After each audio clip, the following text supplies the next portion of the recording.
បាទសូមជំរាបសួរបងប្អូនពលករដែលកំពុងតែរស់នៅក្នុងប្រទេសថៃឬក៏បងប្អូនពលករដែលកំពុងតែមានបំណងចង់មកធ្វើការនៅក្នុងប្រទេសថៃដោយមានឯកសារស្របច្បាប់ដែលគេហៅថា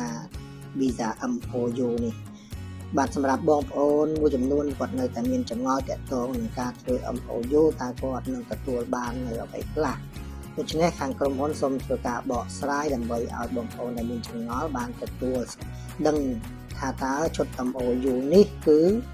បងប្អូននឹងទទួលបានអ្វីខ្លះដូច្នេះបងប្អូនដែលត្រូវការធ្វើនៅឈុត MOU នេះគឺក្រុមហ៊ុនយើងខ្ញុំផ្ដល់ជូនបងប្អូននៅប៉ាសពតខ្មៅចំនួន1ក្បាលដែលមានអាយុកាលក្នុងការប្រើប្រាស់គឺ5ឆ្នាំបាទសម្រាប់ប៉ាសពតខ្មៅនេះគឺបងប្អូនអាចតំណងធ្វើផ្ទាល់ជាមួយនឹងក្រុមហ៊ុនយើងខ្ញុំបានឬក៏បងប្អូនធ្វើជាកញ្ចប់ជាមួយនឹងឈុត MOU តែម្ដងក៏បានបាទសម្រាប់ការធ្វើឈុត MOU ដែលបងប្អូនទទួលបានគឺប៉ាសពតខ្មៅចំនួន1ក្បាលរួមជាមួយនឹងវីសា2ឆ្នាំបាទសម្រាប់ការប្រើប្រាស់ចប់2ឆ្នាំបងប្អូនអាចធ្វើការតនៅក្នុងប្រទេសថៃបាន2ឆ្នាំទៀតបងប្អូននឹងទទួលបាននៅបាយអនុញ្ញាតធ្វើងานចំនួន2ឆ្នាំដូចគ្នា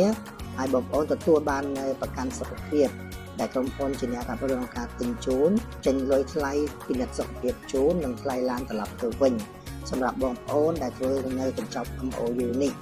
អញ្ចឹងបងប្អូនដែលមានចម្ងល់ទាក់ទងជាមួយនឹងឈុត MOU ចង់សាកសួរព័ត៌មានបន្ថែមអាចទំនាក់ទំនងតាមលេខទូរស័ព្ទដែលបានដាក់នៅលើ page ឬក៏អាចឆាតសាកសួរផ្ទាល់តាមប្រអប់សាររបស់ page ក្រុមហ៊ុនរបស់យើងខ្ញុំឬក៏ទេតាមលេខទូរស័ព្ទដែលបានដាក់នេះក៏បានសម្រាប់ព័ត៌មានបន្ថែមអរគុណច្រើន